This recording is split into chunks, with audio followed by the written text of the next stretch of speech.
Sufism کیا ہے اور اس کو سمجھنے کے لیے ہمیں کن مراحل سے گزرنا پڑے گا آج کے دور میں اگر بات کی جائے؟ کیونکہ عمومی طور پہ وہ جو ہم فلموں میں دیکھتے ہیں یا کتابوں میں پڑھتے ہیں، حوالہ یہ ہوتا ہے کہ اس کا حلیہ بھی ویسا ہی ہونا چاہیے. تو کیا سوٹڈ بوٹڈ بندہ بھی صوفی ہو سکتا ہے؟ ممکن ہے؟ بسم اللہ الرحمن الرحیم. یقیناً کیوں نہیں ہو سکتا. سوٹڈ بوٹڈ بندے کو صوفی ہونا چاہیے اصل حقیقت میں. دیکھیں پروفٹ صلی اللہ علیہ وسلم کی مشہور حدیث ہے، حدیث جبریل.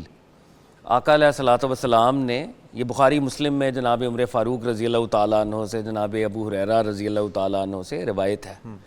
آقا علیہ الصلوۃ والسلام نے جب دین کو ڈیفائن کیا تو آپ نے 3 درجے عنایت فرمائے. آپ نے فرمایا اسلام، آپ نے فرمایا ایمان، اور آپ نے تیسری ایک ٹرم استعمال کی احسان. احسان حسن سے ہے، اور کسی بھی فنامنن کی سپرلیٹو ڈگری کو احسان کہتے ہیں.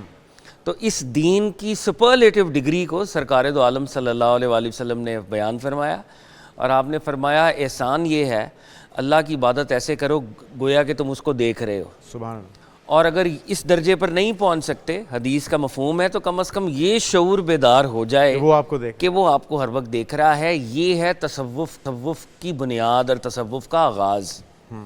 تو جس کو آج ہم صوفی کہہ رہے ہیں، یہ سرکار دو عالم صلی اللہ علیہ وآلہ وسلم کی زبان حق ترجمان سے یہ محسن ہے اصل میں. یعنی نام تو آپ فنامنن کا کوئی بھی رکھ سکتے ہیں، نام وقت کے ساتھ لینگویج وکیبلری ایوالو ہوتی ہے، لیکن حدیث میں سنت میں اس کا جو نام ہے وہ احسان ہے، اور ایسے فرد کو محسن کہا گیا ہے. تو یہ وہ حدیث ہے جو کہ تصوف کی بنیاد ہے. تصوف کی بنیادوں کو جب ہم دیکھتے ہیں، ہمارے جتنے بڑے اساتذہ ہیں جن میں شیخ حجویر ہیں رحمۃ اللہ علیہ، شیخ عبد القادر جیلانی ہے رحمۃ اللہ علیہ، خواجہ معین الدین چشتی سب کانٹیننٹ میں، جو بنیادی بات ہے وہ یہ ہے کہ ہر وقت شریعت بیسز ہے.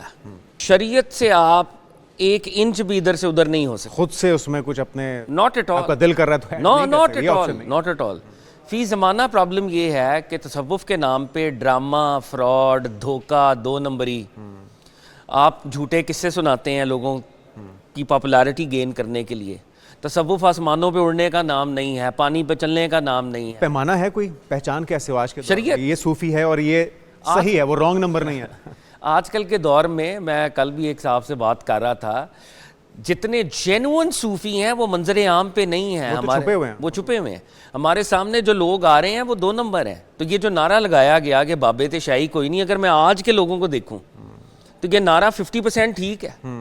آج کے دور کے فالوورز تو بہت ہیں ان کے تو ہزاروں کے لاکھوں میں فالوورز ہو چکے ہیں، اور یہ تو ہاتھوں ہاتھ نکل رہے ہیں. تو سر استغفر اللہ، یہاں پہ جھوٹے نبی آ گئے، ان کی بھی فالوورز ہیں. یہ تو دنیا میں ہے نا، ایسے ریلیجنز آ گئے جن کا کوئی سر پیر نہیں ہے، فالوورز تو ان کے بھی ہو جاتے ہیں. فالوئنگ کبھی بھی یارڈ سٹک نہیں ہوتی کسی فنامنن کی درستگی کی. اچھا فہد بھائی، اس کے اندر بھی جب تک وہ کوئی کنٹروورشل بات نہیں کرتے تب تک ٹھیک ہے، کیونکہ ہم دیکھتے ہیں عمومی طور پہ اگر فرض کیا اگر 70-80% وہ بات ٹھیک کر رہے ہیں اور 20-30% میں جا کے وہ تھوڑا سا وہ زگ زیگ ہو جاتے ہیں، تو پھر ہمیں اس چیز کو پکڑنا چاہیے جہاں پہ وہ ٹریک سے اتر رہے ہیں. کیونکہ عمومی طور پہ وہ کہتے تو نہیں کہ ہم تفرقے کی بات نہیں کرتے، ہم جوڑنے کی بات کرتے ہیں، ہم دین کی بات کرتے ہیں، قرآن و سنت کی حدیث کی بات کرتے ہیں. تو پھر کس طرح سے کیا جائے؟ بات یہ ہے کہ ویسے کس بات کو ماننا ہے، کس کو نہیں ماننا؟ نہیں دیکھیں، بات یہ ہے کہ ایک شخص اچھی باتیں آپ کو بتا رہا ہے تو وہ اچھی باتیں تو ہم لے سکتے ہیں. یہ تو دین کا بنیادی پرنسپل ہے، اس میں مذائقہ نہیں ہے کہ جو ہدایت جہاں سے بھی مل رہی ہے وہاں سے حاصل کر لیں. یہ تو دین کا پرنسپل ہے. بالکل ٹھیک. کوئی بات کر رہا ہے اچھی تو آپ اس سے لے لیں. وہ چائنا میں بھی کوئی کر رہا ہے اچھی بات، آپ لے سکتے ہیں. اس سے فرق نہیں پڑتا کہ کون کر رہا ہے، ہاں اس سے کیا ہو رہی ہے اس پہ فرق پڑتا ہے. اس سے فرق نہیں پڑتا بے شک.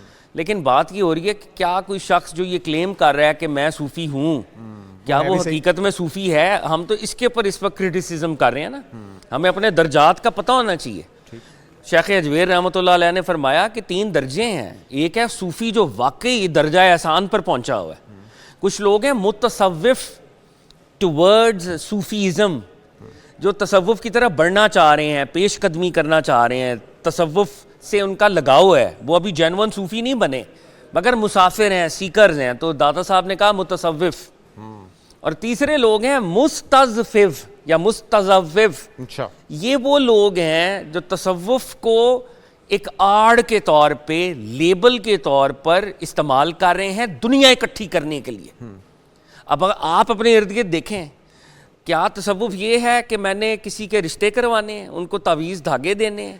کیا میں نے جھوٹی شف کرنی ہے، یہ دم درود کرنا ہے؟ یہ تصوف اگر آپ مجھے کشف المعدوم سے دکھا دیں. جن دو تین آپ نے حوالے دیے ہیں، ایک تو یہ کہ بابت شاہی کوئی نہیں، شف والا معاملہ، ہم جب دیکھتے ہیں ان کے آستانوں کے اوپر تو ان کے موقع کے اوپر بھی ہزاروں لوگ جمع ہیں، ان کے سننے والے بھی لاکھوں میں ہیں، اور وہ نہ صرف پاکستانی پڑھے لکھے لوگ بھی ہیں اس کے اندر، صرف ایسا نہیں ہے کہ کم پڑھے لکھے یا ان پڑھ لوگ موجود ہوں. اوورسیز اب جو ہم دیکھتے ہیں ان کو یو کے اندر جا کے بھی ان کے جو بیانات ہیں وہ سن رہے ہیں. فون لائن کے اوپر لوگ بوتلیں لے کے بیٹھے ہوئے ہیں اور اس کے اوپر وہ پھونکا جا رہا ہے، شف کیا جا رہا ہے. تو کیا بات پھر وہیں پہ آ جاتی ہے کہ کیا کوئی ریاضت ہے، کوئی کیا ڈگری ہے، یا اگر فرض کیا لوگ یہ کہتے ہیں کہ جی انہوں نے شف کیا اور اس کے بعد ہمارے بچے کے اوپر فرق بھی پڑ گیا، کسی کا کوئی مرض بھی دور ہو گیا، تو پھر کیسے؟ یہ تو سائنس کی ایک ٹرم ہے پلیسیبو ایفیکٹ. اگر آپ کسی کو ایک دوائی کھلا رہے ہیں، اگلے دن اس کو کیپسول کے اندر دوائی نہ ہو، خالی کیپسول دے دیں، وہ کہتا ہے میں ٹھیک ہو گیا ہوں. یہ نفسیاتی ایک معاملہ ہے. بہت سے لوگ نفسیاتی طور پہ ان کو لگتا ہے کہ فلانے صاحب نے دم کیا تو مجھے آرام آ گیا. اللہ کے اولیاء بھی جینوئنلی دعا فرمائے، دلی آتی ہے، اس کا انکار نہیں ہے. اولیاء اللہ کی حقیقت میں کرامات موجود ہیں، ان کا انکار نہیں ہے. مگر یہ جو آج دکانداریاں ہیں، یہ جو آج دکانیں کھل گئی ہیں، کیا یہ شیخ نظام الدین اولیاء ہیں اپنے کردار؟ بالکل ٹھیک ہے، شیخ علی اجمیری ہیں. اور بات آپ نے خوبصورت کی ہے، اور اللہ تعالیٰ کی تعلیمات کے لیے قرآن پاک ہے اور ان کے نبی کی احادیث ہمارے پاس ہیں، ان کو فالو کیجئے بجائے اس کے کہ رانگ نمبر کے پاس جائیں، اور اپنے جو تھوڑے بہت اعمال ہیں وہ بھی ہمارے ضائع جاتے رہیں.